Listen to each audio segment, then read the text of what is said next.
అందరికి నమస్కారం. మనకి గౌతమ్ గంభీర్ని హెడ్ కోచ్గా నేను బీసీసీఐ అయితే అనౌన్స్ చేసేసింది. సో అయితే మరి ఇప్పటి వరకు ఇంతమంది హెడ్ కోచ్లు మారారు, కానీ ఇంత పస అయితే ఎప్పుడూ కూడా అరైజ్ అవ్వలేదు. ఎందుకంటే అంతకుముందు రాహుల్ ద్రావిడ్ చేసేవాడు, రవి శాస్త్రి చేశాడు, ఇంకా వేరే వేరే వాళ్ళు చేసేవాళ్ళు. కానీ అప్పుడు ఇలాంటి ఒక హై పిచ్ అయితే ఎప్పుడు కూడా క్రియేట్ అవ్వాలి. సో ఇప్పుడు మెయిన్గా అసలు ఇంత హై పిచ్ రావడానికి కారణం ఏంటంటే గౌతమ్ గంభీర్. సో అతని అగ్రెసివ్నెస్. సో అయితే దాంతోపాటు మనకి అంతకుముందు కూడా గౌతమ్ గంభీర్ ఎప్పుడు కూడా హెడ్ కోచ్గా చేసిన సందర్భాలు కూడా లేవు. కానీ ఇప్పుడు అంతకుముందు మెంటర్గా చేశాడు. సో మనకి ఎల్ఎస్జీకి చేశాడు, దాని తర్వాత కేకేఆర్కి మెంటర్గా చేశాడు. సో ఇప్పుడు డైరెక్ట్గా ఇండియా టీం హెడ్ కోచ్గా వస్తున్నాడు. సో అయితే మరి అంతకుముందు గౌతమ్ గంభీర్ చేసింది ఏంటి అంటే, ఫస్ట్ మనకి T20 వరల్డ్ కప్లో మనకి రావడానికి మెయిన్ రీజన్ గౌతమ్ గంభీర్. దాని తర్వాత 2011 ఓడిఐ వరల్డ్ కప్ రావడానికి కూడా ఒక రీజన్ గౌతమ్ గంభీర్. సో దీంతోపాటు కేకేఆర్కి 2 ట్రోఫీలు అందించాడు, సో అతని కెప్టెన్సీలోని. సో దాని తర్వాత మొన్న మెంటర్గా ఉండి, సో మొన్న కూడా ఒక కప్ అయితే ఇతని మెంటర్షిప్ దగ్గరే వచ్చేసింది. సో అయితే ఇలాంటివి దాని తర్వాత మనకి ఎప్పుడు డొమెస్టిక్ సీజన్లో కానీ ఐపీఎల్ సీజన్లో కానీ ఎప్పుడు కూడా కోచ్గా అయితే లేడు. సో అయితే మరి గౌతమ్ గంభీర్ గనక టీంకి హెడ్ కోచ్గా వస్తే టీంలో జరిగే పరిణామాలు ఏంటంటే, ఖచ్చితంగా గెలిస్తే ఇండియా టీంని టాప్ లెవెల్కి తీసుకెళ్ళే ఛాన్స్ ఉంటుంది. ఎందుకంటే మనకి గౌతమ్ గంభీర్ టెన్యూర్లో మొత్తం 3 ఐసీసీ ట్రోఫీస్ ఉన్నాయి. సో ఒకటి world test championship, champions trophy, దాని తర్వాత T20 వరల్డ్ కప్. ఈ 3 కనుక కొట్టాడు అంటే, సో ది బెస్ట్ ప్లేయర్తో పాటు, సో 2007లో 2011లో ఎలాగైతే ది బెస్ట్ ప్లేయర్ ఉన్నాడో, సో ఇప్పుడు కూడా ఒక the best coach Indian cricket హిస్టరీలో అయ్యే ఛాన్స్ ఉంది. సో దాంతోపాటు మరి మనోడు పెట్టిన డిమాండ్స్ ఏంటి అంటే, మనోడు ఫస్ట్ బీసీఐకి డిమాండ్స్ ఏం పెట్టాడంటే supporting staff. So bowling coach, batting coach, fielding coach ఉంటారు కదా. సో వాళ్ళ ముగ్గురులో ఖచ్చితంగా గంభీర్కి ఎవరైతే ఇవి పెట్టాలి అనుకుంటున్నాడో, సో వాళ్ళే ఖచ్చితంగా ఉండాలని ఒక డిమాండ్ అయితే పెట్టాడు. సో దాని తర్వాత ఇంకోటి ఏంటంటే, శాలరీ విషయంలో కూడా కొంచెం ఎక్కువ డిమాండ్ చేయటం జరిగినట్టుంది. సో ఎందుకంటే ఆల్రెడీ సో అతను చేసేవన్నీ మనకు తెలిసిందే. సో కొంతమందికి ఫుడ్ పెట్టడాలు, లేదంటే వాటి ఖర్చులకే 2 crores వరకు అవుతాయి. So per yearly. సో వాటన్నిటిని చూసుకోవాలి కాబట్టి ఖచ్చితంగా 25 crores వరకు వాళ్ళని డిమాండ్ చేశాడని కొన్ని వార్తలు అయితే వస్తున్నాయి. సో మేబీ అవ్వచ్చు, ఎందుకంటే వాళ్ళందరినీ పోషించాల్సిందే కాబట్టి ఖచ్చితంగా సో వాళ్ళందరినీ చూసుకోవాల్సిందే కాబట్టి మంచిగా. సో 25 crores మేబీ డిమాండ్ చేయొచ్చు.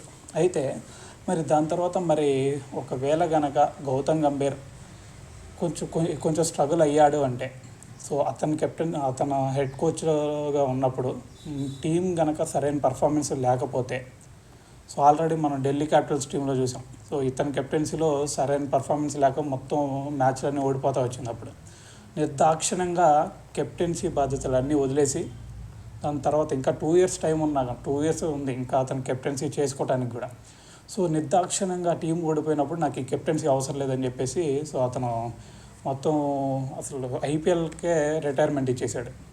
సో అలాంటి ఒక మెంటాలిటీ కలిగిన వ్యక్తి గౌతమ్ గంభీర్.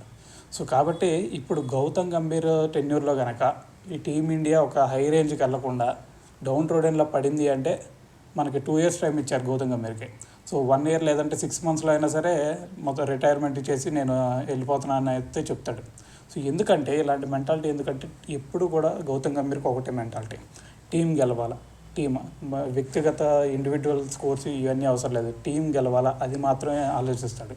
సో ఆల్రెడీ ఒక ఇంటర్వ్యూలో కూడా చెప్పాడు, మీరు ఎందుకు ఇంత సీరియస్గా ఉంటారు ఎప్పుడు అంటే, వాళ్ళు ఎవరో కూడా ప్లేయర్స్, లేదంటే మొత్తం ఇండియా టీం కూడా, మొత్తం ఇండియన్స్ కూడా మనల్ని చూసేది మన ఇండియా టీం గెలవాలి అని చెప్పేసి, అంతేగాని మనం నవ్వుకుంటా ఎగిలించుకుంటా ఉండటానికి కాదు మనం అక్కడ ఉంది.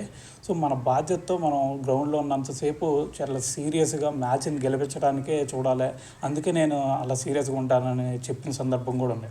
సో ఇలాగా గౌతమ్ గంభీర్ ఏంటంటే టీం గెలవాలి అంతే, అదొక్క మెంటాలిటీ మాత్రమే మన గౌతమ్ గంభీర్ దగ్గర అయితే ఉండిద్ది. సో దాని తర్వాత మరి బీసీసీ అంతకుముందు మనకి దీంట్లో ఎంపీగా కూడా పోటీ చేశాడు. సో టీమిండియా కోసం ఈసారి ఎంపీగా పోటీ చేయకుండా దీనివైపు అయితే రావడం జరిగింది. సో అయితే మరి గౌతమ్ గంభీర్ ఖచ్చితంగా చాలామంది యంగ్స్టర్స్ని కూడా తీర్చిదిద్దాడు. ఎందుకంటే మనకి కేకేఆర్లో చూసుకున్న సునీల్ నారాయణ అంతకుముందు బ్యాటింగ్ ఫస్ట్లో బ్యాటింగ్ చేసేవాడు. సో దాని తర్వాత బ్యాటింగ్ ఎక్కడో మిడిల్ ఆర్డర్లో అలాగ తీసుకెళ్ళి పడేశారు. కానీ అలాంటి సునీల్ నారాయణ ముందుకు తీసుకొచ్చి మొన్న వాళ్ళు ఐపీఎల్ ట్రోఫీ గెలుతానికి రీజన్ ఏంటంటే సునీల్ నారాయణ మెయిన్ రీజన్ అని చెప్పొచ్చు. సో అది కూడా చేసింది మన గౌతమ్ గంభీర్. సో దాంతోపాటు కొంతమంది ఎల్ఎస్జీ టీంని పర్ఫెక్ట్గా పిక్ చేశాడు ఇప్పుడు. సో ఆ ఎల్ఎస్జీ ఇప్పుడు గౌతమ్ గంభీర్ బయటకు వచ్చినా కానీ ఎల్ఎస్జీ టీం అంతే స్ట్రాంగ్ ఉంది. సో దాని తర్వాత ఎల్ఎస్జీ టూ టైమ్స్ ప్లే ఆఫ్స్కి వెళ్ళడానికి రీజన్ ఎవరు అంటే గౌతమ్ గంభీర్. ఇప్పుడు కేకేఆర్ కూడా ట్రోఫీ కొడటానికి రీజన్ ఎవరంటే గౌతమ్ గంభీర్. సో ఇలాగ ఒక టీంని అయితే ఒక మంచి పొజిషన్లో అయితే పెట్టే ఛాన్స్ అయితే ఖచ్చితంగా ఉండిద్ది. సో దీంతోపాటు 3 ఐసీసీ ట్రోఫీస్ ఉన్నాయి. నేనైతే ఖచ్చితంగా ఒక 2 అన్న కొడతాడేమో అని అయితే నేను అనుకుంటున్నాను. సో దీని తర్వాత మరి మనకి ఇండియా టీంలో చూసుకున్నట్టయితే రోహిత్ శర్మ, విరాట్ కోహ్లీ మరి ఇలాంటి ప్లేయర్స్తో ఎలాగా మరి ముందుకు తీసుకెళ్తాడు అనే ఆలోచన మీ అందరూ రావచ్చు. అయితే విరాట్ కోహ్లీ ఆల్రెడీ కలిసిపోయాడు మొన్న ఐపీఎల్లో. సో ఇద్దరు కూడా హగ్ చేసుకున్నారు, షేక్ హ్యాండ్స్ ఇచ్చుకున్నారు. సో దీంతో వాళ్ళిద్దరి మధ్య కూడా సర్దుమనిద్ది. అయితే మరి వీళ్ళిద్దరు ఉన్నప్పుడు ఇద్దరు ఎజెండా ఒకటే, ఏంటంటే విరాట్ కోహ్లీకి టీం గెలవాలి, దాని తర్వాత గౌతమ్ గంభీర్కి టీం గెలవాలి. సో ఇద్దరు ఎజెండా ఒకటైనప్పుడు వీళ్ళిద్దరి మధ్య మనస్పర్ధలు వచ్చే ఛాన్స్ అయితే ఖచ్చితంగా ఉండదు. సో దాని తర్వాత రోహిత్ శర్మ గురించి మనందరూ తెలిసిందే. సో వీళ్ళిద్దరూ ఒక మంచి ఫ్రెండ్స్ అని చెప్పేసి సో వీళ్ళిద్దరు గురించి ఎటువంటి ఇబ్బంది అయితే రాదు. సో ఒక కోచ్కి ఒక కెప్టెన్కి మధ్య ఒక మంచి అండర్స్టాండింగ్ అయితే ఇక్కడ ఉండింది. సో కాబట్టి దీంట్లో టీమిండియా విషయంలో లోపల ఎటువంటి లొసుగులు ఉండవని నేను అనుకుంటున్నాను. సో దాని తర్వాత ఇంకో విషయం ఏంటంటే మనం మాట్లాడుకోవాల్సింది, రేపు శ్రీలంక టూర్ ఉంది కదా. సో ఆ శ్రీలంకతో మ్యాచెస్ అప్పటి నుంచి సో జూలై 27 అనుకుంటా. సో జూలై 27 నుంచి మా గౌతమ్ గంభీర్ అయితే మరి హెడ్ కోచ్ బాధ్యతలు అయితే తీసుకోబోతున్నాడు. సో దీని తర్వాత మనకైతే ఖచ్చితంగా నాకు తెలిసి అయితే ఖచ్చితంగా 100% రిజల్ట్స్ అయితే ఇస్తాడు. ఎందుకంటే మనకి అంతకుముందు కెప్టెన్గా కూడా ఇండియా టీంకి 6 మ్యాచెస్ కెప్టెన్గా చేశాడు. సో దాంట్లో కూడా 6 మ్యాచెస్లో కూడా 6 విన్స్, మొత్తం 100% స్ట్రైక్ రేట్ అక్కడ కూడా. సో ఇలాగా మరి దాంతోపాటు ఐపీఎల్లో కూడా చూసాం. ఐపీఎల్లో కేకేఆర్కి కెప్టెన్గా ఉన్నప్పుడు సో కేకేఆర్ టీంని కొట్టాలంటేనే ప్రతి ఒక్క టీంకి ఇది పడేది. సో అలాంటి ఒక అగ్రెసివ్నెస్ని టీంలో మెయింటైన్ చేయగలుగుతాడు. సో ఎవరినైనా సరే ఒక ప్లేయర్ కనుక సరిగ్గా ఆడకపోతే పక్క పెట్టేస్తాడు. మంచిగా ఆడితే మాత్రం మంచిగా ఉన్న ప్లేయర్ని ఎటువంటి పాలిటిక్స్కి కూడా తావు లేకుండా తీసుకొస్తాడు మనోడు. సో కాబట్టి మనకి గౌతమ్ గంభీర్ విషయంలో మనకి ఎటువంటి డోకా అవసరం లేదు. సో ఎవడైతే మంచిగా ఆడతాడో వాడిని తీసుకొస్తాడు, ఎవడైతే సరిగ్గా ఆడతాడో పక్కన పెట్టేస్తాడు, వాడు ఎంత స్టార్ అయినా సరే. సో కాబట్టి మన ఇండియా క్రికెట్ టీం అయితే గౌతమ్ గంభీర్ టెన్యూర్లో ఒక మంచి రిజల్ట్స్ని అయితే చూడబోతుందని అయితే అనుకుందాం.